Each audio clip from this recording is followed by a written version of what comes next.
السلام علیکم ورحمۃ اللہ وبرکاتہ۔ نحمده ونصلی علی رسوله الکریم، اما بعد فاعوذ باللہ من الشیطان الرجیم، بسم اللہ الرحمن الرحیم۔ رب اشرح لی صدری ویسر لی امری واحلل عقدۃ من لسانی یفقہوا قولی، رب زدنی علما، اللہم فقہنا فی الدین، اللہم انی اسألک ایمانا لا یرتد ونعیما لا ینفد ومرافقۃ محمد صلی اللہ علیہ وسلم فی اعلی جنت الخلد، آمین یا رب العالمین۔ آج انشاءاللہ ہم ایک جلیل القدر تابعی سعید بن جبیر رحمہ اللہ کے بارے میں پڑھیں گے۔ سعید بن جبیر ابن ہشام، الامام، الحافظ، المقری، المفسر، الشہید، اور کنیت تھی ابو محمد، اور ابو عبداللہ بھی کہلاتے تھے، اور بنی والبہ بن حارث اسدی کے غلام تھے، اسی نسبت سے والبی بھی کہلاتے تھے، اور ان کا شمار کبار تابعین میں سے ہے، اور علم و عمل کے مجمع البحرین کہلاتے تھے، اور احد الاعلام، امام ذہبی کہتے ہیں کہ یہ اعلام میں سے ایک تھے، یعنی بہت بڑے بلند مرتبہ تابعین میں سے تھے۔ ان کا آغاز غلامی سے ہوا، اور آگے چل کر امام نووی کا بیان ہے کہ یہ تفسیر، حدیث، فقہ، عبادت، زہد و ورع، ان سب میں کمالات کے لیول پر پہنچے ہوئے تھے۔ انہوں نے اس زمانے میں ہوش سنبھالا جب اکابر صحابہ، سینئر صحابہ کی ایک بڑی تعداد دنیا سے جا چکی تھی، لیکن جو ینگر صحابہ ہیں، عبداللہ بن عمر، عبداللہ بن عباس، عبداللہ بن زبیر، ابو سعید خدری، ابو ہریرہ، عائشہ رضی اللہ عنہم، اور انس بن مالک رضی اللہ عنہ وغیرہ ابھی موجود تھے، تو سعید بن جبیر نے ان سب سے فائدہ اٹھایا۔ پھر حبر الامہ اور خیر الامہ عبداللہ بن عباس خاص طور پر ان کے اساتذہ میں شامل ہیں۔ عبداللہ بن عباس رضی اللہ عنہ کا حلقہ درس اتنا وسیع اور جامع ہوا کرتا تھا کہ اس میں قرآن، تفسیر، حدیث، فقہ، فرائض یعنی علم الفرائض یعنی وراثت کا علم، اور اسی طرح ادب اور شعر و شاعری وغیرہ سب شامل ہوتے تھے۔ تو سعید بن جبیر ان سارے مضامین سے مستفید ہوئے، اور نہایت پابندی سے عبداللہ بن عباس کے حلقہ درس میں شریک ہوا کرتے تھے۔ ان کے تعلیم حاصل کرنے کا طریقہ یہ تھا کہ باہر کے سائلین جو سوالات کرتے اور جو مسائل پوچھتے، اور ابن عباس ان کے جو جوابات دیتے، سعید خاموشی کے ساتھ ان کو سنا کرتے، اور کبھی کبھی خود بھی کچھ پوچھ لیتے تھے۔ ان سوالات میں احادیث بھی ہوتی تھیں، فقہ کے مسائل بھی ہوتے تھے۔ کچھ عرصے کے لیے ابن عباس نے انہیں قلم بند کرنے کی ممانعت کر دی، تو کچھ عرصہ انہوں نے بغیر لکھے زبانی یاد کیا، لیکن بعد میں پھر ان کو قلم بند کرنے کی بھی اجازت مل گئی تھی، چنانچہ پھر انہوں نے لکھنا شروع کر دیا۔ کہتے ہیں کہ بعض دن اس کثرت سے مسائل پیش ہوتے تھے کہ لکھتے لکھتے ابن جبیر کی بیاض پر ہو جاتی، یعنی جو ان کے پاس میٹیریل ہوتا، جس کے اوپر کوئی کاغذ وغیرہ جس کے اوپر لکھ رہے ہوتے تھے، اور انہیں کپڑوں اور ہتھیاروں پر لکھنے کی نوبت آ جاتی تھی۔ کبھی ایسا بھی اتفاق ہوتا کہ کوئی سائل نہ آتا، اور اس دن ایک حدیث بھی لکھنے کی نوبت نہ آتی تھی، اور یوں ہی لوٹ آتے تھے۔ عبداللہ بن عباس کے بعد انہوں نے ابن عمر، عبداللہ بن عمر رضی اللہ عنہ سے زیادہ فائدہ اٹھایا، اور کوفہ تک یہ پہنچے، اور خود یہ صاحب افتاء یعنی فتویٰ دینے والے وہاں پر مقرر ہوئے، اور ان کا اپنا بیان ہے کہ جب کسی مسئلے میں علماء کوفہ میں اختلاف ہوتا تو میں اسے لکھ لیتا اور ابن عمر سے پوچھتا تھا۔ اور انہی بزرگوں کے فیض نے انہیں قرآن، تفسیر، حدیث، فقہ اور فرائض وغیرہ کا ایک علم کا دریا بنا دیا تھا۔ قرات بھی بڑی بہترین کرتے تھے، قرآن کے نہایت اچھے قاری تھے اور ترجیع کے ساتھ قرات کرتے تھے۔ ترجیع ہوتا ہے ادھر گلے میں تھوڑی سی آواز کو ہلانا، اور لیکن گا کر قرآن پڑھنا، یہ بہت زیادہ لے اور اٹھان کرنا اس کو ناپسند کیا کرتے تھے، اور تمام مشہور قراتوں کے عالم تھے۔ اور اسماعیل بن عبد الملک کا بیان ہے کہ سعید بن جبیر رمضان میں ہماری امامت کرتے تھے، اور ان کا معمول یہ تھا کہ ایک شب کو عبداللہ بن مسعود کی قرات کے مطابق قرآن سناتے، دوسری شب کو زید بن ثابت کی قرات کے مطابق۔ تھوڑے تھوڑے سے اعراب کے فرق ہو جاتے تھے نا، اعراب کے فرق ہو جاتے تھے، تو اسی طرح ہر شب کو باری باری سے تمام مشہور قاریوں کی قرات سناتے تھے۔ اور قرات اور تفسیر دونوں فنون کی تعلیم انہوں نے عبداللہ بن عباس سے حاصل کی تھی۔ آیات قرآنی کے شان نزول اور ان کی تفسیر و تعویل پر پوری نظر تھی۔ جب ان کے سامنے قرآن کی کوئی آیت پڑھی جاتی تو وہ اس کا پورا ما لہو و ما علیہ، یعنی اس کا اگلا پچھلا سارا جو ہے وہ بتا دیا کرتے تھے۔ کسی کا بیان ہے کہ میں ایک مرتبہ سعید بن جبیر کے سامنے یہ آیت میں نے پڑھی، المستضعفین من الرجال والنساء والولدان، کہ وہ کمزور جو مردوں اور عورتوں اور بچوں میں سے ہیں۔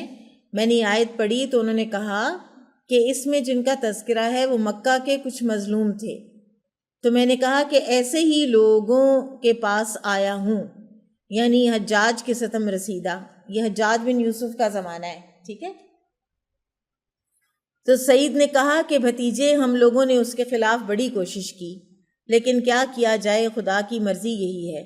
سعید بن جبیر جو ہے نا، اب یہاں تک آپ لوگوں نے یہ دیکھ لیا کہ کس قدر ایک عالمانہ شخصیت تھے، لیکن علمی شخصیت ہونے کے ساتھ ساتھ بہت بڑے مجاہد بھی تھے، جری تھے، بہادر تھے، اور اسی لیے اینڈ میں پھر آپ دیکھیں گے کہ حجاج بن یوسف نے انہیں شہید کر دیا تھا۔ آمش روایت کرتے ہیں کہ سعید بن جبیر ان اردی واسعہ کی تفسیر میں بیان کرتے تھے کہ اس سے مراد یہ ہے کہ جب اس میں گناہ کیا جائے تو اس سے نکل جاؤ۔ کوئی بھی ایسی سرزمین جو گناہوں سے اتنی پر ہو جائے کہ آپ کا ان گناہوں سے بچنا ممکن نہ رہے تو پھر وہاں سے نکل جائیں۔ تفسیر کا درس بھی دیا کرتے تھے، اور ان کے شاگرد ان کی تفسیر لکھا بھی کرتے تھے، لیکن ان کا یہ بھی معلوم ہوتا ہے کہ یہ بھی تفسیر اپنی جو تھی اس کا قلم بند کرنا اتنا پسند نہیں فرماتے تھے۔ چنانچہ ایک مرتبہ ایک شخص نے اپنے لیے آپ سے تفسیر قلم بند کرنے کی درخواست کی تو آپ نے فرمایا، تفسیر قلم بند کرنے کے مقابلے میں مجھے یہ پسند ہے کہ میرا ایک پہلو مفلوج ہو جائے۔ یہ ان لوگوں کا ایک اجتہادی احتیاط تھی، اور یہ اس کی وجہ یہ تھی کہ ظاہر ہے کہ پھر یہ کچھ اپنے پاس سے بھی بول رہے ہوتے تھے نا، تو ان کو اس بات کا ایک خوف لاحق ہوتا تھا کہ کہیں ہمارے سے منسوب کوئی ایسی چیز جو ہے وہ ڈاکیومنٹ ہو جائے گی کہ جو ہمارے خلاف کہیں کوئی حجت نہ بن جائے۔ حالانکہ یہ بہت محتاط لوگ ہوا کرتے تھے، یہ ان کی احتیاط ہی کا تقاضا تھا۔ حدیث کے بھی اکابر حفاظ میں سے تھے۔ صحابہ میں سے انہوں نے ابن عباس، ابن عمر، ابن زبیر، انس بن مالک، ابو سعید خدری، ابو موسیٰ اشعری، ابو ہریرہ، ابو مسعود بدری، عائشہ صدیقہ اور عدی بن حاتم رضی اللہ عنہم سے سماع کیا تھا۔ عبداللہ بن عباس کے یہ شاگرد خاص تھے، اور عبداللہ بن عباس ان پر بڑی شفقت کیا کرتے تھے اور ان کی تعلیم میں بڑی خصوصی توجہ دیا کرتے تھے۔ ان کی خامیوں کو دور کرنے کے لیے کبھی کبھی وہ امتحان لینے کے لیے ان سے احادیث سنتے بھی تھے۔ مجاہد کا بیان ہے کہ ایک مرتبہ ابن عباس نے ابن جبیر سے کہا کہ احادیث سناؤ۔ انہوں نے عرض کیا، آپ کی موجودگی میں حدیث سناؤں؟ تو ابن عباس نے کہا کہ یہ بھی خدا کی نعمت ہے، تم میرے سامنے حدیث بیان کرو، اگر صحیح بیان کرو گے تو اچھی بات ہے، اور اگر کہیں غلطی ہوئی تو میں اس کی اصلاح کر دوں گا۔ بنی وداع کے مؤذن کا بیان ہے کہ میں ایک مرتبہ ابن عباس کے پاس گیا وہ ریشم کے گدے پر ٹیک لگائے بیٹھے تھے اور سعید ان کے پیروں کے پاس بیٹھے تھے۔ یہ ایک استاد کا ادب ہے۔ ابن عباس ان سے کہہ رہے تھے کہ تم نے مجھ سے بہت سی حدیثیں حفظ کی ہیں، دیکھو ان کو کیسے روایت کرتے ہو۔ تو اسی لیے یہ جو توجہ تھی ابن عباس کی، اس نے ابن جبیر کو حفاظ حدیث کا امام بنا دیا، اور ان کی مرویات کا بڑا حصہ ابن عباس ہی کی احادیث پر مشتمل ہے۔ اس سے حدیث میں ان کے درجے کا اندازہ ہوتا ہے۔ اسی طرح فقہ میں بھی ان کو امتیازی درجہ حاصل تھا، اور یہاں پر بھی ان کے مین استاد ابن عباس ہی تھے، اور اس میں ان کو اتنا کمال حاصل تھا کہ مرکز فقہ کوفہ کے صاحب افتاء تابعین میں ہو گئے تھے۔ کوفہ کے عہدہ قضاء پر بھی کچھ دنوں تک ممتاز رہے، یعنی قاضی کا عہدہ۔ پھر ابو ہریرہ اور ابو موسیٰ الاشعری کے بیٹے قاضی کوفہ کے مشیر بن گئے تھے۔ عبداللہ بن عباس کو ان کے فتووں پر اتنا اعتماد تھا، یعنی اپنے شاگرد کی بات پر، اپنے شاگرد کے فتووں پر اتنا اعتماد تھا کہ اگر کوفہ کا کوئی آدمی آپ سے فتویٰ پوچھنے کے لیے آتا، یعنی کوفہ سے کوئی اگر ابن عباس کے پاس فتویٰ پوچھنے آتا، تو آپ اس سے فرماتے کہ کیا تمہارے اندر سعید بن جبیر نہیں ہے؟ مسائل طلاق کے خصوصیت کے ساتھ بڑے عالم تھے۔ کان عالم التابعین بالطلاقی سعید بن جبیر، یہ کہا جاتا تھا۔ اچھا، میتھمیٹکس بڑی زبردست تھی ان کی، یہ بھی اللہ تعالیٰ کی طرف سے ہوتا ہے نا، تو لہٰذا وراثت کو ایسے ٹپس پر ایکسپلین کر دیا کرتے تھے کہ کس کا کتنا حصہ بنتا ہے، اور پیچیدہ سے پیچیدہ مسائل بھی ان کو سمجھ آ جاتے تھے۔ تو اکابر صحابہ فرائض کے سائلین کو ان کے پاس بھیجتے، فرائض یعنی وراثت۔ ایک مرتبہ ابن عمر کے پاس فرائض کا ایک سائل آیا، تو آپ نے اس سے کہا کہ ابن جبیر کے پاس جاؤ، وہ مجھ سے زیادہ بہتر حساب جانتے ہیں، وہ تم کو وہی بتائیں گے جو فرض مقرر ہے۔ جب انہیں مدینہ جانے کا اتفاق ہوا تو علماء مدینہ ان سے فرائض سیکھتے تھے۔ امام زین العابدین کا بیان ہے کہ سعید بن جبیر جب ہمارے یہاں سے گزرتے تھے تو ہم لوگ ان سے فرائض اور ان باتوں کو پوچھتے جن سے اللہ ہم کو فائدہ پہنچاتا تھا۔ غرض یہ کہ یعنی ایک جیسے آل راؤنڈر ہوتا ہے نا بندہ کوئی، یعنی تمام علوم و فنون کا مجموعہ، تو جو کمالات دوسرے علماء میں فردن فردن تھے وہ ان کی ذات میں جمع ہوئے تھے۔ اور مسائل طلاق کے ویسے مشہور بات یہ تھی کہ مسائل طلاق کے سب سے بڑے عالم سعید بن مسیب ہیں، حج کے عطا بن رباح، حلال و حرام کے طاؤس، تفسیر کے مجاہد، اور ان سب کی جامع سعید بن جبیر کی ذات تھی، یعنی جن میں یہ سارے کے سارے سبجیکٹس پورے طرح سے موجود تھے۔ وہ علم کا ایسا سرچشمہ تھے جس کی اس عہد کے تمام علماء کو حاجت تھی۔ میمون بن مہران کا بیان ہے کہ سعید نے ایسے وقت میں انتقال کیا کہ روئے زمین پر کوئی ایسا شخص نہ تھا جو ان کے علم کا محتاج نہ رہا ہو۔ پھر بہت زیادہ پڑھایا کرتے تھے، اور درس و تدریس کا کوئی موقع ہاتھ سے جانے نہ دیا کرتے تھے۔ کہیں کوئی قبر میں دفن ہو رہا ہے تو وہ وقت یا کوئی بھی وقت، تو جتنا ہو سکتے تھے اپنے علم کو اپنی ذات تک محدود رکھنے کی بجائے دوسروں کو فائدہ پہنچاتے تھے۔ آپ کے بعض کوتاہ نظر اصحاب آپ کو حدیث بیان کرنے پر ملامت کرتے تھے تو آپ انہیں جواب دیتے کہ مجھے تم سے اور تمہارے ساتھیوں سے حدیث بیان کرنا زیادہ پسند ہے بنسبت اس کے کہ میں اسے اپنی قبر میں ساتھ لے جاؤں۔ اچھا، اس ساری علمی فیاضی کے باوجود جہاں کہیں علم کی ناقدری دیکھتے تھے یا ڈس انٹرسٹڈ لوگوں کو دیکھتے تھے تو وہاں نہیں بتاتے تھے کچھ بھی۔ یہ حکمت ہے نا کہ آپ جیسے وہ ہے نا کہ آپ ایسے لوگوں کو علم دیں کہ جو اس علم کو لے ہی نہیں سکتے، انڈرسٹینڈ ہی نہیں کر سکتے، تو یہ علم کے ساتھ بھی جاتی اور ان لوگوں کے ساتھ بھی جاتی۔ تو ناقدروں سے بخل کیا کرتے تھے۔ یہ جو علمی فیاضی ہے یہ ان لوگوں کے لیے تھی جو اس کے مرتبہ شناس اور قدردان تھے، ورنہ نااہلوں سے وہ علم کو چھپا لیا کرتے تھے۔ اصفہان کے قیام کے زمانے میں جب لوگ ان سے کچھ احادیث پوچھتے تو وہ نہیں بتاتے تھے، لیکن جب کوفہ آئے تو وہی اپنے علم کا فیض جاری کر دیا۔ لوگوں نے پوچھا کہ اے ابو محمد، کیا بات ہے؟ اصفہان میں تو آپ حدیثیں بیان نہیں کرتے تھے اور کوفہ میں بیان کرتے ہیں۔ جواب دیا، اپنی متاع وہاں پیش کرو جہاں اس کے قدر شناس ہوں۔ یہ بھی انسان کو پتہ ہونا چاہیے کہ کس مجلس میں کون سی بات کرنی ہے اور کتنی کرنی ہے، اور واقعی بعض اوقات ہم قیمتی سے قیمتی بات کو ضائع کر دیتے ہیں وہاں پہ کر کے جہاں اس کا موقع محل نہیں ہوتا۔ اور علم کے ساتھ ساتھ عبادت و ریاضت میں بھی بہت ہی آگے آگے تھے۔ ان کا دل اتنا پرسوز تھا اور خشیت الہی کا اتنا غلبہ رہتا تھا کہ آنکھیں ہر وقت اشک بار رہتی تھیں۔ رات کو عبادت کیا کرتے تھے، زار زار روتے، اور آنکھوں کی بینائی کم سے کم ہوتی چلی گئی ان کے رونے کی وجہ سے۔ نماز میں بعض اوقات ایک ایک رکعت میں پورا قرآن ختم کر دیتے۔ امام ذہبی لکھتے ہیں کہ ایک مرتبہ کعبہ کے اندر انہوں نے نماز پڑھی اور ایک رکعت میں قرآن ختم کیا، اور جو انذار کی آیات ہیں، واعظ و نصیحت والی آیات ہیں، ان کو بار بار دہرایا کرتے تھے۔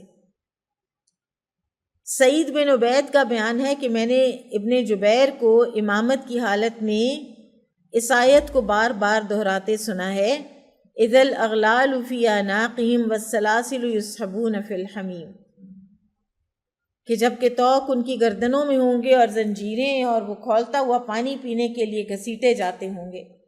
اس آیت کو بار بار دہرا رہے تھے۔ اسی طرح ایک اور ابن ایوب فرماتے ہیں کہ میں نے ان کو یہ آیت 20 مرتبہ سے زیادہ دہراتے سنا، وَاتَّقُوا يَوْمًا تُرْجَعُونَ فِيهِ إِلَى اللَّهِ، ڈرو اس دن سے جس دن تم اللہ کی طرف لوٹائے جاؤ گے۔ روٹین یہ تھی کہ صبح صادق سے لے کر نماز فجر تک ذکر میں مصروف رہتے، اس وقت اللہ کے ذکر کے علاوہ کسی سے کچھ نہ بولتے۔ رمضان میں عبادت بہت زیادہ بڑھ جاتی۔ مغرب سے عشاء تک کا وقت جو عموماً روزہ داروں کے آرام و سکون کا وقت ہوتا ہے، تلاوت قرآن میں گزرتا تھا۔ مغرب سے عشاء کے وقت ہم تو بالکل ڈاؤن ہوتے ہیں نا، اس سے پہلے پھر تراویح بھی پڑھنی ہوتی ہے، اور پھر ذرا اپنے آپ کو کر رہے ہوتے ہیں انرجی۔ تو ان لوگوں کی انرجیز قرآن پڑھنے سے آتی تھی، قرآن کو رکھ دینے سے نہیں آتی تھی۔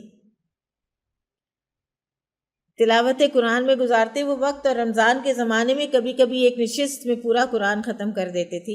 یہ پھر وہی بات ہے کہ یہ ان کی اجتہادی سارے ایکشنز ہیں، ورنہ امام ذہبی لکھتے ہیں کہ یہ دراصل تو پھر سنت کے اتنا مطابق نہیں ہے، اور 3 دن سے 3 نشستوں سے کم میں قرآن کو ختم نہیں کرنا چاہیے۔ لیکن بعض لوگوں کا ہمیں ملتا ہے کہ وہ پھر جب پڑھتے تھے تو بس پڑھتے ہی چلے جاتے تھے۔ اپنے قبیلے کی مسجد میں اعتکاف کیا کرتے تھے۔ حج کے بارے میں کچھ صحیح تعداد تو معلوم نہیں، لیکن بعض روایات کے مطابق ہر سال حج بھی کرتے تھے اور ایک عمرہ بھی ضرور کرتے تھے، لیکن اکثر حج کیا کرتے تھے۔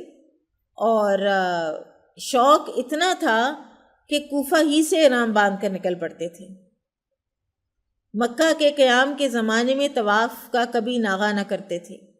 گرفتاری کے زمانے میں، جس کے حالات ابھی ہم پڑھیں گے، تو پیروں میں زنجیروں کے ساتھ ہی طواف کر لیا کرتے تھے۔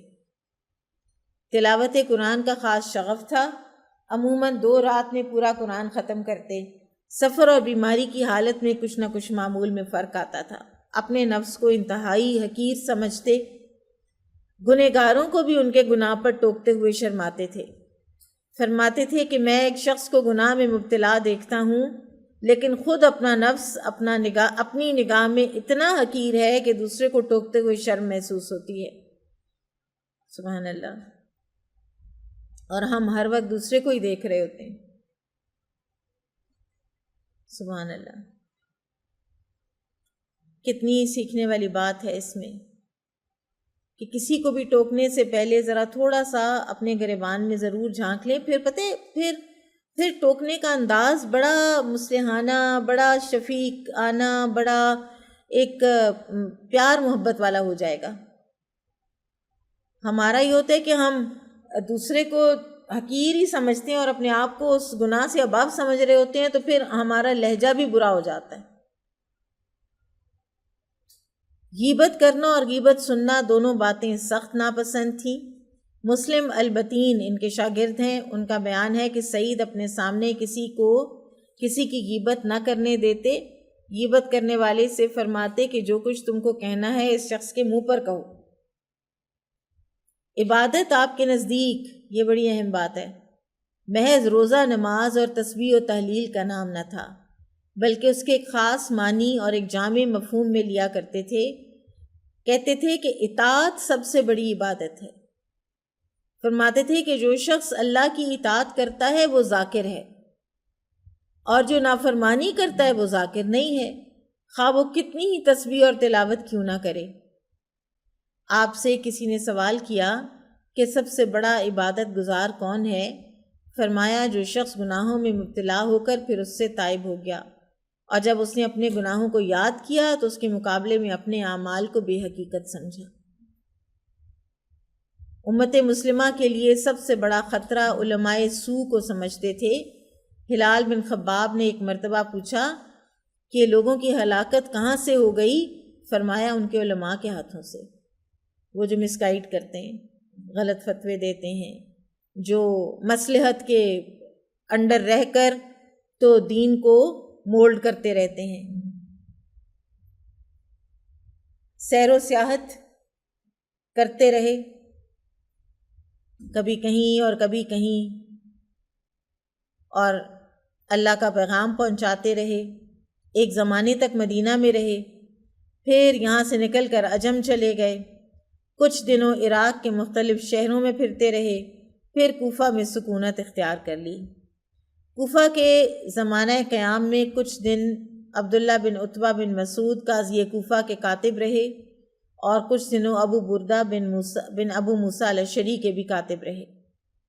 حجاج ان کی عزت کرتا تھا.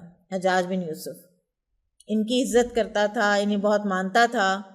اس نے انہیں جامع کوفہ کا امام مقرر کیا اور کوفہ کے عہدۂ قضاء پر بھی ممتاز کیا. لیکن پھر اہل کوفہ نے احتجاج کیا کہ قاضی کسی عربی النسل کو ہونا چاہیے، تو ابن جبیر کو اس نے پھر ہٹایا اور ابو بردہ بن ابو موسیٰ الاشعری کو ان کی جگہ مقرر کیا. لیکن ساتھ ان کو ابو بردہ کو یہ ہدایت کی کہ ابن جبیر کے مشورے کے بغیر کوئی کام مت کرنا. اب فیورز تو حجاج بن یوسف ان کی کرتا تھا، لیکن وہ بندہ ہی کیا کہ جو فیورز کے دباؤ میں آ کے تو حق چھوڑ دے. حجاج کی فیورز کی ان کو کوئی پرواہ نہیں تھی. یہ بالکل اس سے متاثر نہیں تھے کہ وہ مجھے توجہ دیتا ہے، اور اس کے مظالم کو دل سے برا سمجھتے تھے. چنانچہ جب ابن اشعث نے حجاج کے خلاف علم مخالفت بلند کیا تو ابن جبیر ابن اشعث کے ساتھ ہو گئے. اور تفصیل اس کی دی گئی ہے کتابوں میں کہ کس طرح سے انہوں نے حجاج کے خلاف جنگیں لڑیں، اور بعض جو بیٹلز تھیں ان میں ان کو فتح بھی ہوئی اور حجاج کو شکست بھی ہوئی. بہرحال پھر بار بار اس نے ان کے ساتھ مارکے کیے، اور بالآخر ابن اشعث کا جو آرمی ہے اس کو شکست بھی ہوئی. اور حالانکہ اس کی قوت نہایت مضبوط تھی اور اس نے عراق کا ایک بڑا حصہ فتح بھی کر لیا تھا، لیکن پھر بھی بہرحال ایونچولی شکست ہوئی اور ابن جبیر مکہ چلے آئے. یہاں کے والی خالد بن عبداللہ نے انہیں گرفتار کر کے حجاج کے پاس بھجوا دیا. کہتے ہیں کہ جب ان کو گرفتار کرنے کے لیے خالد بن عبداللہ تلاش کر رہا تھا، تو ایک آدمی ان کے پاس آیا کہ آپ کہیں چھپ جائیں، خالد بن عبداللہ آپ کو تلاش کر رہے ہیں۔ تو کہتے ہیں کہ میں نا اب مجھے اللہ سے حیا آتی ہے کہ میں اب لوگوں سے بھاگوں، اب وہ آئے اور آ کے مجھے لے جائے۔ بہرحال وہ آیا اور اس نے گرفتار کیا، اور حجاج تو ظاہر ہے وہ تو اب خار کھائے بیٹھا ہوا تھا، اتنا ظالم انسان، اور وہ کسی کی عزت بھی کرتا تھا اور اس نے ان کو فیورز بھی کی ہوئی تھیں، فیورز ان دا سینس کہ عزت دی تھی ان کو، کوفہ کا لگایا تھا قاضی۔ تو کہتے ہیں کہ جو ہی آپ کو حجاج کے سامنے پیش کیا گیا تو وہ پہلے ہی خار کھائے بیٹھا تھا، انہیں دیکھتے ہی اس کی آنکھوں میں خون اتر آیا اور دونوں میں یہ مکالمہ ہوا۔ حجاج نے کہا تمہارا کیا نام ہے؟ تو انہوں نے کہا سعید بن جبیر۔ تو حجاج نے کہا نہیں، بلکہ تم شقی بن قصیر ہو، یعنی بدبخت اور توڑنے والا، نعوذ باللہ۔ تو ابن جبیر نے کہا میری ماں تم سے زیادہ میرے نام سے واقف تھی۔ تو حجاج نے کہا تمہاری ماں بھی بدبخت تھی اور تم بھی بدبخت ہو۔ تو ابن جبیر نے کہا غیب کا علم دوسری ذات کو ہے۔ حجاج نے کہا میں تمہاری دنیا کو دہکتی ہوئی آگ سے بدل دوں گا۔ تو ابن جبیر نے کہا اگر مجھ کو اس بات کا یقین ہوتا کہ یہ تمہارے اختیار میں ہے تو میں تمہیں معبود بنا لیتا۔ حجاج نے کہا محمد صلی اللہ علیہ وسلم کے بارے میں تمہارا کیا خیال ہے؟ تو ابن جبیر نے کہا وہ امام ہادی اور نبی رحمت تھے۔ حجاج نے کہا علی اور عثمان کے بارے میں کیا رائے ہے، وہ جنت میں ہے یا دوزخ میں؟ ابن جبیر نے کہا اگر میں وہاں گیا ہوتا اور وہاں کے رہنے والوں کو دیکھا ہوتا تو بتا سکتا تھا، یعنی میں غیب کے سوال کا کوئی جواب نہیں دے سکتا۔ حجاج نے کہا خلفاء کے بارے میں تمہاری کیا رائے ہے؟ ابن جبیر نے کہا میں ان کا وکیل نہیں ہوں۔ حجاج نے کہا ان میں تم سب سے زیادہ کس کو پسند کرتے ہو؟ ابن جبیر نے کہا جو میرے خالق کے نزدیک سب سے زیادہ پسندیدہ تھا۔ تو حجاج نے کہا خالق کے نزدیک کون سب سے پسندیدہ تھا؟ ابن جبیر نے کہا اس کا علم اس ذات کو ہے جو بھیدوں اور ان کی پوشیدہ باتوں کو جانتا ہے۔ حجاج نے کہا عبد الملک کے بارے میں تمہاری کیا رائے ہے؟ ابن جبیر نے کہا تم ایسے شخص کے متعلق کیا پوچھتے ہو جس کے گناہوں میں سے ایک گناہ تمہارا وجود ہے؟ اب آپ دیکھیں ذرا بہادری۔ حجاج نے کہا تم ہنستے کیوں نہیں؟ ابن جبیر نے کہا وہ کس طرح ہنس سکتا ہے جو مٹی سے پیدا کیا گیا ہے اور مٹی کو آگ کھا جاتی ہے۔ حجاج نے کہا پھر ہم لوگ تفریحی مشاغل سے کیوں ہنستے ہیں؟ ابن جبیر نے کہا سب کے دل یکساں نہیں ہوتے۔ حجاج نے کہا تم نے کبھی تفریح کا سامان دیکھا بھی ہے؟ اور یہ پوچھنے کے بعد اس نے اب جان بوجھ کر بانسری بجانے کا حکم دیا۔ تو بانسری کی آواز سن کر ابن جبیر رو دیے۔ حجاج نے کہا یہ رونے کا تو موقع نہیں ہے، موسیقی تو ایک تفریح کی چیز ہے۔ ابن جبیر نے جواب دیا نہیں، یہ نالہ غم ہے۔ بانسری کی پھونک سے مجھے وہ آنے والا بڑا دن یاد آ گیا جس دن سور پھونکا جائے گا، اور عود ایک کاٹے ہوئے درخت کی لکڑی ہے جو ممکن ہے ناحق کاٹی گئی ہو، یعنی جس سے بانسری بنی ہے، اور اس کے تار ان بکریوں کے پٹھوں کے ہیں جو ان کے ساتھ قیامت کے دن اٹھائی جائیں گی۔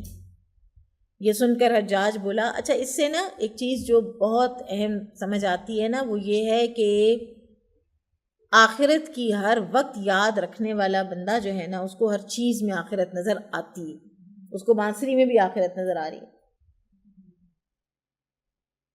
اس کے تاروں پہ جو بکریوں کے بالوں سے جو تاریں بنی ہوئی ہیں اس سے بھی وہ بکریاں یاد آ رہی ہیں جو قیامت کے دن اٹھائی جائیں گی، اور ان سے پوچھا ہو سکتا ہے ان سے یعنی حساب ہو کہ یہ کس نے ان کے بال اتارے ناحق۔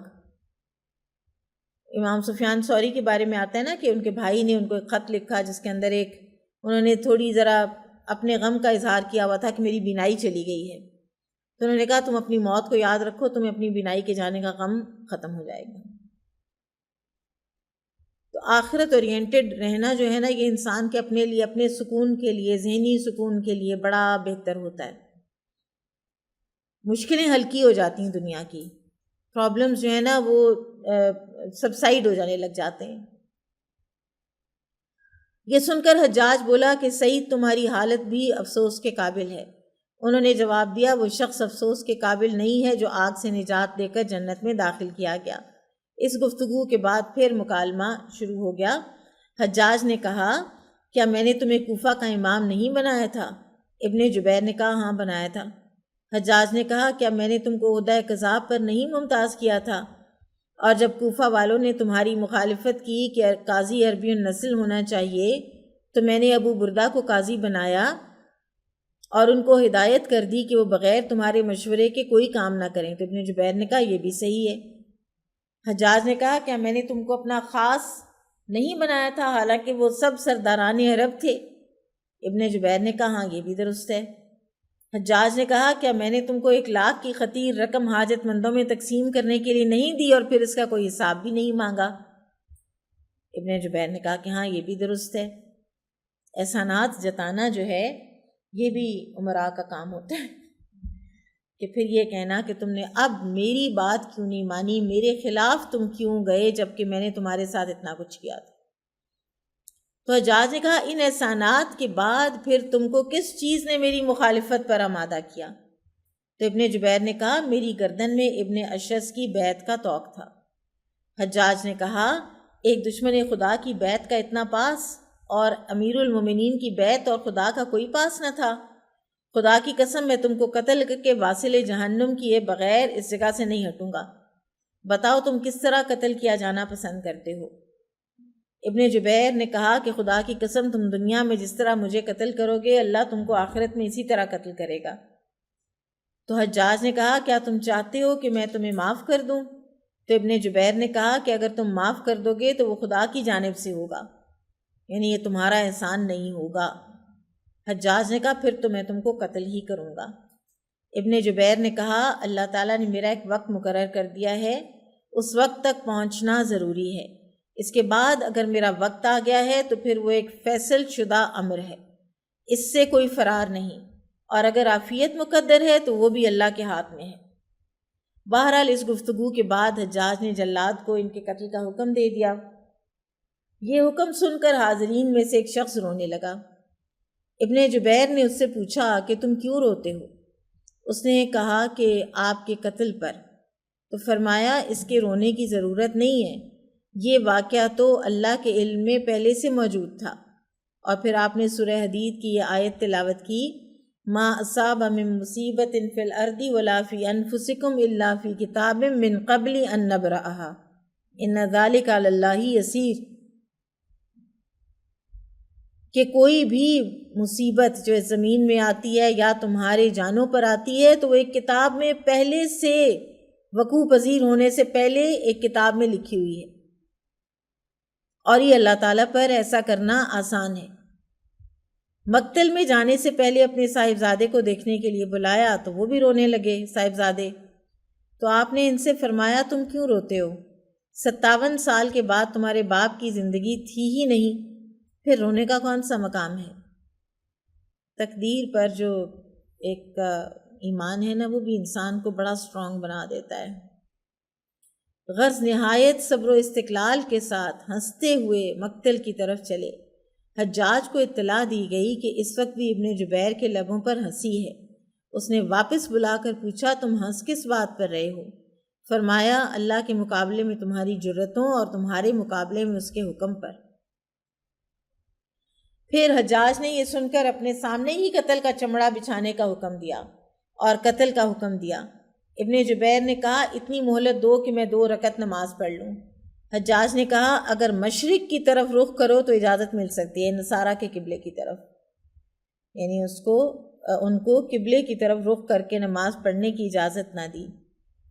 تو انہوں نے کہا کوئی بات نہیں، اینما تولوا فثم وجہ اللہ، جہاں بھی تم منہ پھیرو اللہ ہی کا چہرہ ہے۔ ظاہر ہے ایک ان کے لیے تو اضطرار کی اب کیفیت تھی نا۔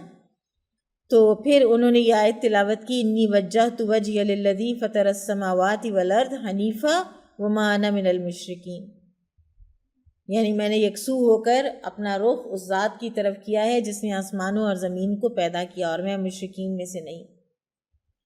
تو حجاج نے حکم دیا کہ سر کے بل جھکا دو انہیں، اور یہ سن کر وہ خود ہی سر کے بل جھک گئے، اور یہ آیت بھی پڑھی منہا خلقناکم وفیہا نعیدکم ومنہا نخرجکم تارۃ اخری،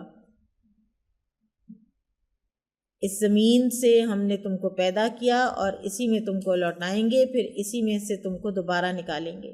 سورہ فصلت کی آیات ہے۔ پھر کلمہ شہادت پڑھا اور پھر انہوں نے دعا کی کہ خدایا میرے قتل کے بعد پھر حجاج کو کسی کے قتل پر قادر نہ کرنا. اور بہرحال پھر ان کو شہید کر دیا گیا، اور آخری کلمہ جو ان کی زبان سے نکلا وہ لا الہ الا اللہ تھا. اور ایک تعجب انگیز امر یہ ہوا کہ ابن جبیر کے جسم سے عام قتل ہونے والوں سے بنسبت بہت زیادہ خون نکلا. حجاج نے طبیبوں کو بلا کر اس کا سبب دریافت کیا کہ دوسرے مقتولوں کے جسم سے خون بہت کم نکلتا ہے، ان کے جسم سے خون کے فوارے رواں تھے. تو طبیبوں نے جواب دیا کہ خون روح کے تابع ہے. جن لوگوں کو پہلے قتل کیا گیا ان کی روح قتل سے پہلے ہی اس کے حکم ہی سے تحلیل ہو چکی تھی، اور ابن جبیر کی روح پر اس کا کوئی اثر نہ تھا. واللہ عالم اب اس کا عین معنی کیا ہے، لیکن شہید زندہ ہوتے ہیں، ان کی ایک خاص زندگی ہوتی ہے. ابھی ریسنٹلی کل سے 1-2 دن پہلے، جو آپ کو پتہ ہے استاذہ محترمہ یورپ کی ٹور پر ہیں، علم ٹور پہ، تو ایک جو فرانس میں ان کا درس تھا اور کل ان کا نیدرلینڈز میں تھا. دونوں میں انہوں نے ایک واقعہ سنایا، اور یہ واقعہ بالکل ریسنٹ ہے کہ 1 مئی کو انہوں نے کہا کہ ہماری ایک کولیگ ہیں اور ان کے بھانجے کا انتقال ہوا، اور وہ بھانجا 19 سال کا بچہ تھا جو کہ بائک پہ جا رہا تھا، اور جیسے یہ وہ ٹرالی کسی کے ساتھ اس کی ٹکر ہوئی اور آن دا اسپاٹ اس کی ڈیتھ ہو گئی. تو یہ جو ایکسیڈنٹ کی آن دا اسپاٹ ڈیتھس ہوتی ہیں، جو اچانک اموات ہوتی ہیں، یہ شہادت کا ایک قسم ہوتی ہے، شہادت کا ایک درجہ ہوتی ہے. تو بہرحال بڑی ہی ٹریجڈی تھی ظاہر ہے. تو اس کو ظاہر دفن وغیرہ کر دیا گیا. یہ 1 مئی کو یہ واقعہ ہوا، یہ ابھی جو 1 مئی ہوئی. ابھی حالیہ جو بارشیں ہوئیں تو قبر کسی ایسی جگہ بنی ہوئی تھی کہ بالکل وہ کیچڑ بن گیا اور پانی قبر کے اندر چلا گیا. تو ان کو یہی سمجھ آئی کہ ہم یہاں سے بچے کی جو میت ہے اس کو شفٹ کریں. تو کہتے ہیں کہ انہوں نے قبر کھولی، اور اب 3 مہینے کے بعد وہ قبر کھلی تو بچہ بالکل ویسے کا ویسا، بلکہ تھوڑے سے اس کے داڑھی کے بال بڑھے ہوئے، سر کے بال بھی تھوڑے سے بڑھے ہوئے، اور اس کی جو یہ قبر کی سلیبز ہوتی ہیں نا، اینٹیں جو ہوتی ہیں، وہ ایک اینٹ جو ہے نا اس کے ماتھے پہ آ گئی تھی، اور اس کی وجہ سے تازہ خون ماتھے سے بہہ رہا تھا. انہوں نے اس کو نکالا، بالکل اس کی انٹیکٹ میت، اور اس کو دوبارہ غسل دیا، نیا کفن پہنایا، اور اس کو نئی جگہ پر دفن کیا. تو وہ کہہ رہی تھیں کہ کیا ہم یہ چاہتے ہیں کہ ہمارے جسم بس کیڑے مکوڑے کھا جائیں اور بس ہم ختم ہو جائیں؟ شہید رہتا ہے زندہ، اور اس کی یہ چیزیں اللہ تعالیٰ وقتاً فوقتاً دکھاتے رہتے ہیں. تو انہوں نے پھر بتایا کہ انہوں نے یعنی تھوڑا سا ذرا تحقیق کی کہ ہمارا بچہ کرتا کیا تھا، یعنی اتنی خوبصورت اس کی گواہی 3 مہینے بعد. تو ایک جو بات انہیں پتہ چلی وہ یہ کہ کوئی چھوٹا موٹا کوئی کام کرتا تھا اور تھوڑی سی اس کی سیلری تھی. اس سیلری میں سے بھی اس نے ایک بیوہ کا سٹائپنڈ لگایا ہوا تھا. اور آپ جانتے ہیں نا کہ بیوہ اور یتیم کی کفالت کرنے والا قیامت کے دن، ان کے لیے دوڑ دھوپ کرنے والا قیامت کے دن کہاں ہوگا؟ نبی کریم صلی اللہ علیہ وسلم کے ساتھ ہوگا. تو اسی پر استاذہ یہ بھی کہہ رہی تھیں کہ میں نے یہ سوچا ہے کہ ہم الوداع میں ہم کوشش کریں کہ ہم بیواؤں کا ایک کوئی یعنی ان کا کوئی مزید زیادہ کوئی ہم جو بھی ان کے لیے کچھ کر سکیں ان کی اپ لفٹ کے لیے، تو ہم کوئی پروگرام ضرور بنائیں. بہرحال اپنے لیے آخرت کا کوئی نہ کوئی ایسا توشہ ضرور اکٹھا کر لینا چاہیے کہ جو ہماری قبریں آسان کر دے، ہماری آخرت کا سفر آسان کر دے، ہمارا وہ دن قیامت کا دن 50,000 سال کا آسان ہو جائے، اور ہمارے اعمال جو ہیں وہ تو اس قابل نہیں ہیں. بس اللہ تعالی ہمیں اپنے رحمت سے ڈھانپ لے۔ یہ واقعہ شعبان سن 94 ہجری میں پیش آیا اور اس وقت ابن جبیر کی عمر با اختلاف روایت 50 یا 49 سال کی تھی۔ سعید بن جبیر کی شخصیت ایسی تھی کہ تمام اکابر تابعین اس واقعے سے سخت متاثر ہوئے۔ حسن البصری اس وقت زندہ تھے، انہوں نے فرمایا خدا ثقیف کے فاسق یعنی حجاج سے اس کا انتقام لے، خدا کی قسم اگر سارے روئے زمین کے باشندے بھی ان کے قتل میں شریک ہوتے تو خدا ان سب کو منہ کے بل دوزخ میں جھونک دیتا۔ ان کا حلیہ تھا، رنگ سیاہ تھا، سر اور داڑھی دونوں سفید تھے، خضاب نہیں لگاتے تھے۔ اور پھر حجاج کا انجام کیا ہوا؟ انہیں سعید بن جبیر کی بددعا لگ گئی، اسے حجاج بن یوسف کو، اور ان کا خون ناحق رنگ لایا۔ چنانچہ سعید بن جبیر کے قتل کے بعد ہی حجاج سخت دماغی امراض اور وہم میں مبتلا ہو گیا اور چند ہی دنوں کے بعد بستر مرگ پر لیٹ گیا۔ بیماری کی حالت میں اس کو بے ہوشی کے دورے پڑتے تھے۔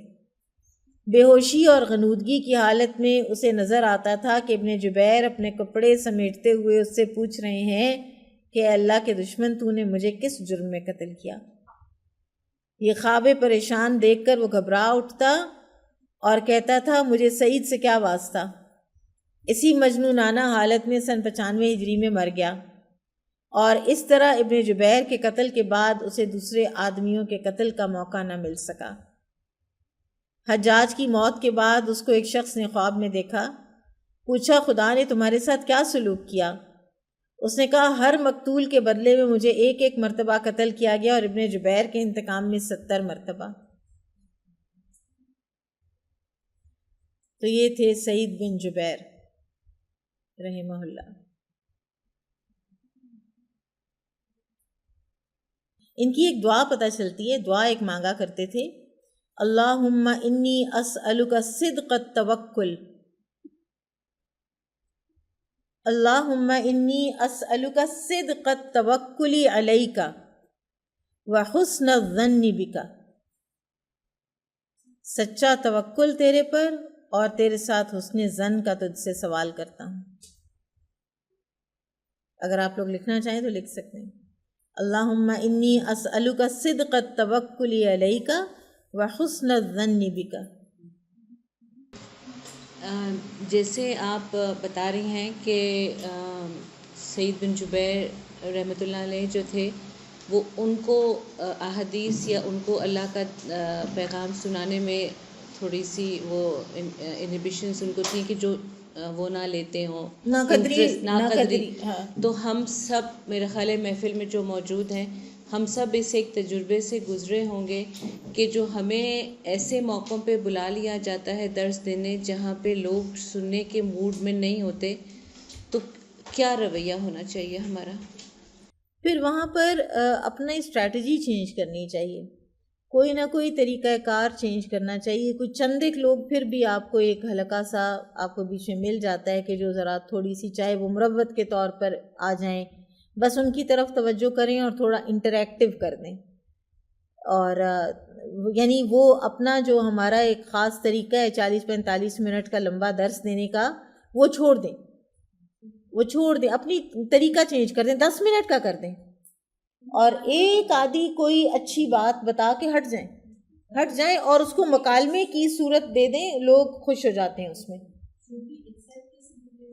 ہاں کر لینی چاہیے اس سینس میں کہ آپ پہلے سے کچھ تھوڑی ایک آدھی بات کر لیں کہ دیکھیں میوزک وہاں پہ نہ لگائیے گا، کیونکہ یہ درس و تدریس کا موقع ہے، کیونکہ استاذہ تو یہی کہتی ہیں کہ جہاں کہیں آپ کو ایک مجمع ملتا ہے تو وہاں پہ آپ کچھ نہ کچھ ضرور بات کر دیں، تو جو لوگ انٹرسٹڈ ہیں بیچ میں سے ان کو سامنے آگے لے آئیں اور انہی سے بات کر لیں، اور چھوٹا کر دیں، چھوٹے کو لوگ بہت پسند کرتے ہیں، ایک چھوٹا کر دیں اور ایک یہ ہے کہ انٹریکٹیو کر دیں، اس سے بہتری آ جاتی ہے۔ میں اور دوسرا میں یہ پوچھنا چاہ رہی تھی کہ آپ نے بتایا کہ سعید بن جبیر جو تھے وہ کسی، میں نے نام نہیں نوٹ کیا، کسی کے غلام تھے. تو میرے ذہن میں غلام کا یہ تصور آتا ہے کہ اس کو تعلیم اور تعلم میں اتنا ٹائم سرو کرنے کے لیے مالک سے اجازت مل جاتی ہوتی ہے. پھر ملتی تھی تو ہی کرتے تھے نا. یہ آزاد کردہ غلام ہے نا، پھر آزاد کر دیے گئے تھے. ہاں اچھا، نہیں بعد میں آزاد کر دیے گئے تھے. ہاں ہاں ہاں، پھر تو اپنی مرضی کے مطابق ہو گئے نا. ہاں، مولا ہم الکوفی، مولا تھے یعنی آزاد کردہ غلام تھے. ہاں. ایک چیز جو میں نے اس میں سے سیکھی ابھی اپنے لیے کہ جب وہ حجاج اور ان کا مکالمہ ہو رہا ہے اور وہ حجاج پوچھ رہا ہے کہ عثمان اور علی کے بارے میں تمہارا کیا خیال ہے، تو ایک بہت ہی محتاط جواب ہے اور ہم بڑے آرام سے وثوق اور تصدیق کے ساتھ کسی بھی عام آدمی کو جنتی یا دوزخی ہونے کا فتویٰ صادر کر دیتے. تو اتنے عظیم المرتبت صحابہ کے لیے بھی وہ ایک جس کو ہم کہیں گے حتمی، حالانکہ ان کے بارے میں حتمی جواب دیا بھی جا سکتا ہے کیونکہ وہ تو عشرہ مبشرہ میں سے ہیں، رضی اللہ عنہم ہیں، لیکن انہوں نے پھر بھی حجاج کیونکہ تھا نا سامنے، تو انہوں نے ایک ایسا جواب دیا کہ جو نہ غلط تھا اور نہ اس میں کوئی حتمی ایک کوئی چیز تھی. کہ ظاہر ہے وہ لوگ تو ہیں ہی ہیں جہاں پر بھی ہیں، تو عام آدمی کے لیے تو ہم کہہ ہی نہیں سکتے. جی وہ تو ہاں ہم نہیں کہہ سکتے کہ اس کو گریز ہمیں بھی یاد رکھنا چاہیے. بالکل بالکل. اور کوئی؟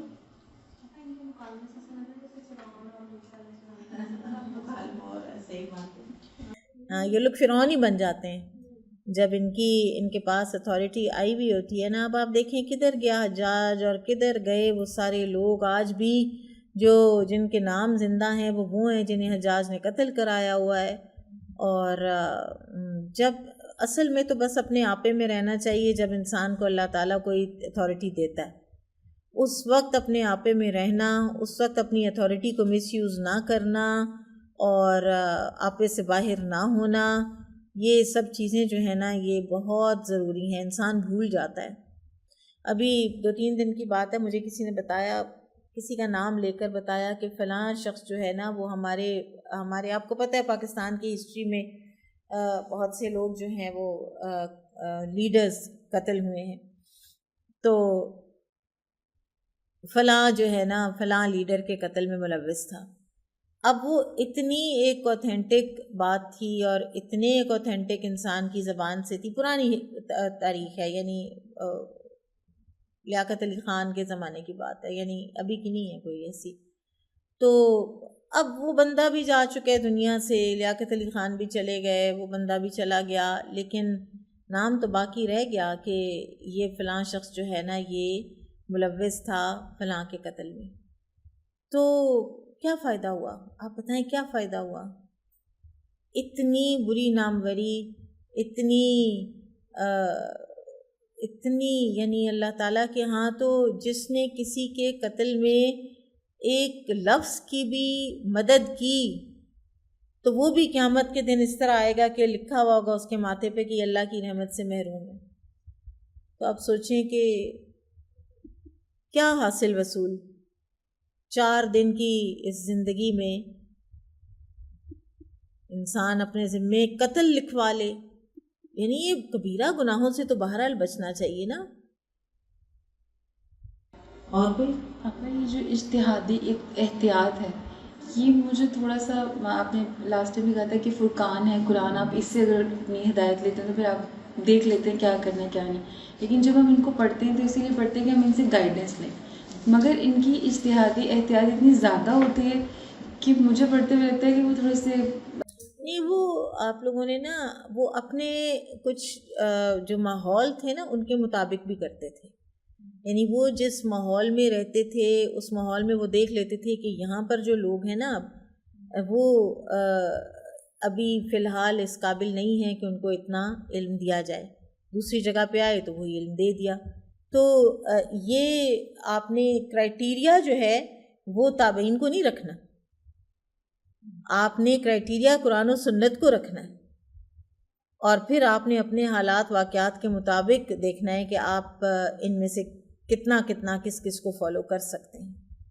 اور آپ کا دوسرا سوال یہ جو بیوہ کی بات ہوئی تھی، تو آپ کا جتنے ہم اگر تھوڑا بہت اپنے ارد گرد سوشل کام کرتے ہیں تو ہم یہ دیکھتے ہیں کہ آج کل جتنے بھی یہ بیوہ اور یتیم اس ورڈ کو یوز کر کے جتنا ایکسپلائٹ کرتے ہیں کہ اچھا اب ہمیں یہ کر دیں اور یہ بھی کر دیں یہ بھی، پھر ہمیں وہی بات ڈفرینشیٹ کہ اچھا اس کے کرنی چاہیے کہ نہیں. ایکسپلائٹ کی پہلے ڈیفینیشن بتا دیں. جیسے آپ کا کوئی کسی کو اتنی ضرورت نہیں ہے تو آپ معذرت کر لیں. اللہ نے آپ کو قرآن میں بتایا ہے کہ اگر آپ معذرت کرنا چاہیں تو آپ بھلے الفاظ میں معذرت کر لیں، سائل کو جھڑکے بغیر. نہ ایکسپلائٹ ہوں آپ، اگر آپ سمجھ رہے ہیں کہ آپ ایکسپلائٹ ہو رہے ہیں، ٹھیک ہے. دوسرے کی ڈیفینیشن ہو سکتا ہے ایکسپلائٹیشن کی اور ہو، آپ کی اور ہے. اگر آپ سمجھ رہے ہیں کہ اس کی ضرورت نہیں ہے اور پھر بھی یہ مجھ سے مانگ رہے تو آپ نہ دیں. لیکن اس کا یہ مطلب تو نہیں ہے کہ ہم بیواؤں کا اور یتیموں کا سہارا بننا بند کر دیں. یہ تو بالکل مطلب نہیں ہے اس بات کا. لوگوں کے گھروں میں آپ کو پتہ ہے کہ گروسری تک کا ایشو ہوتا ہے جب ایک بندہ ارننگ ہینڈ چلا جاتا ہے. کچھ لوگ ہوتے ہیں نا کہ جن کے ہسبینڈ چلے جائیں نا دنیا سے تو ان کی ارننگ جو ہے وہ پھر بھی کوئی نہ کوئی وسیلہ ایسا ہوتا ہے کہ چلو وہ نہیں مسئلہ بنتا. لیکن کچھ لوگ ایسے ہوتے ہیں کہ ان کا ارننگ ہینڈ چلا جاتا ہے، ان کی تنخواہیں بند ہو جاتی ہیں. ابھی میں ریسنٹلی ایک لڑکی ایسی جو ہے ینگ وڈو ہوئی ہے، 3 اس کے چھوٹے چھوٹے بچے یتیم ہوئے ہیں اور اس کا کچھ ہے ہی نہیں سوائے اس کی اپنی ایک سیلری کے کوئی 40-45 ہزار روپے کے. نہ اس کے پاس گھر ہے، نہ اس کے پاس کوئی اور سورس آف انکم ہے. تو اب اگر اس کو کوئی 4 چیزیں لگا دی جائیں تو اس کا یہ مطلب ہے کہ اب کوئی ایکسپلائٹیشن ہو گئی، یا وہ کسی وقت کہہ دے کہ مجھے ذرا زیادہ پیسے چاہیے یا مجھے فلاں ضرورت کے لیے چاہیے یا میرا بچہ بیمار ہو گیا ہے. تو اب اگر ہم اس کو ایکسپلائٹیشن سے ڈیفائن کریں تو یہ تو ہماری اپنی وہ ہے نا ڈسکریشن ہے.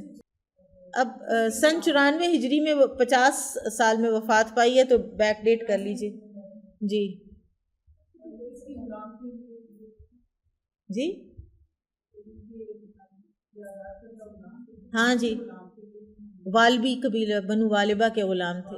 کس انسان کے غلام تھے یہ نہیں لکھا ہوا. جی یہ ہمارا ایک اکثر ہوتا ہے کہ جو بس تعلیم کے اس میں شعبے میں آ جائے تو بس وہ اسی میں وہ کام کرتے رہتے ہیں. ان کی جو ورسٹیلٹی ہے کہ وہ مجاہد بھی تھے اور پھر تعلیم بھی دے رہے تھے وہ اکثر، ورنہ ہمارے ایک وہ کانسیپٹ ہوتا ہے کہ بس آپ جس فیلڈ میں آپ اسی میں محدود رہے. یہ محدودیت جو ہے نا یہ ہمارے ہاں اب آئی ہے. یہ ورنہ یہ لوگ تو پورے آل راؤنڈرز تھے. آپ ابن تیمیہ کو بھی اگر دیکھیں، ہاں وہ مجاہد بھی تھے، ساتھ ساتھ جاتے تھے. ان کو بھی آپ دیکھیں، اتنا عالمانہ شخص، اتنا علمی شخص، اور پھر پوری کی پوری جنگیں لڑکے اینڈ میں حجاج کے ہاتھوں شہید ہو گئے. آپ کو پھر ایک اور بھی اسلامک جو کانسیپٹ ہے غلام ہونے کا، آپ دیکھیں ہمارے کتنے سارے اسکالرس جو ہیں وہ غلام ہی تھے اور اس کے بعد وہ آزاد ہوئے اور انہیں کوئی آپ کو غلامانہ ذہنیت نہیں ملتی. یہ جو آپ کو کلونیلزم کی جو غلامانہ ذہنیت جسے ہم ابھی تک ہیں ان میں کہیں وہ چیز نہیں نظر آتی. ویسے میں کئی دفعہ کہتی ہوں کہ انگریز کا بھی جو شاطرانہ دماغ اور چالیں تھیں وہ کامیاب کتنی ہوئی. یعنی باقاعدہ اس نے ہمارا ذہن ایکسپلائٹ کیا ہے اور جو وہ چیز چھوڑ کے گیا ہے وہ آج کے دن تک ہمارے اس کے اوپر ہے. ہاں بالکل. یہ دیکھیں کہ کتنے بہادر تھے اور یہ سب لوگ کہ اتنے سچ کے اوپر قائم رہتے تھے، ثابت قدم رہتے تھے کہ وہ حجاج بن یوسف احسانات کو یاد بھی کرا رہے ہیں، لیکن اس کے باوجود بھی، اور ہم تو ایسے کسی کا ایک احسان ہمارے اوپر آ جائے نا تو ہم کہتے ہیں اب تو اس کے غلط میں ہم نے ساتھ دینا ہے اس کا. وہ چاہے ریلیشن شپس ہوں، ہمارے کوئی ادارہ ہے، آرگنائزیشن ہے، جو بھی ہے، اس میں فوراً ہم مورل کریج ہی نہیں آتی کہ ہم اب اس کے سامنے سٹینڈ لیں کسی چیز کا. حق بات کر آپ یہ تو ویسے حجاج بن بات ہو رہا تھا، بٹ ایکچولی وہ احسانات تو نہیں تھے نا، وہ تو بس ظاہر ہے. احسانات کون سے احسانات ہیں یہ؟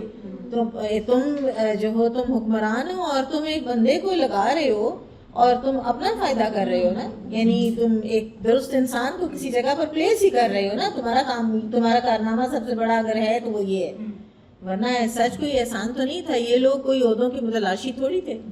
اور آپ کو یہ چیز بھی سمجھ آتی ہے کہ ایک حکمران اگر کوئی کام کر رہا ہے تو وہ احسان نہیں ہے. ہمارے یہاں تو ہر جگہ پٹی لگ جاتی ہے، ہر جگہ چیزیں لگی ہوئی ہوتی ہیں، یہ کیا، پیسے بھی ہمارے وہاں نہیں، کے ہمارا تو بالکل جو ہے نا وہ تھنکنگ، تھاٹ پروسیس بالکل فرق ہو چکا ہے. مجھے تو ایسے لگتا ہے کہ چونکہ ان لوگوں نے قرآن پڑھ لیا نا، مطلب قرآن کے عالم ہو گئے تو ان کی وہ غلامانہ ذہنیت نہیں رہی، وہ چیز نکل گئی. ہمارا تو شروع دن سے کیریکلم ہر چیز ان لوگوں کی، ہم نے تو کچھ چینج ہی نہیں کیا، اس لیے ہم اس چیز سے نکل ہی نہیں سکتے. بالکل.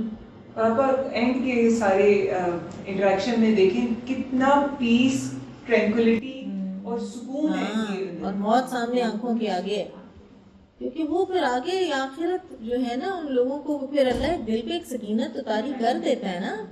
ایک مومن کو اس کو اللہ تعالیٰ وہ جو گھبراہٹیں ہیں موت کی اور وہ ساری جو ہے نا وہ ان سے بچا لیتا ہے. وہ یہ نہیں ہوتا کہ میرے ساتھ اب بننا کیا ہے، یہ میرے ساتھ اب ہونا کیا ہے. اس کو سکون ہوتا ہے کہ انشاءاللہ اب آگے خیر ہی ہوگی. وہ جیسے صحابی نے کہا تھا نا کہ مجھے احد کے پاس جنت کی خوشبو آ رہی ہے، وہ کہتے ہیں نا کہ انہیں واقعی آئی تھی. تو اسی طرح اللہ تعالیٰ خوشبوئیں سکھا دیتے ہیں. سبحانک اللہم و بحمدک، اشہد ان لا الہ الا انت، استغفرک و اتوب الیک. السلام علیکم و رحمۃ اللہ وبرکاتہ.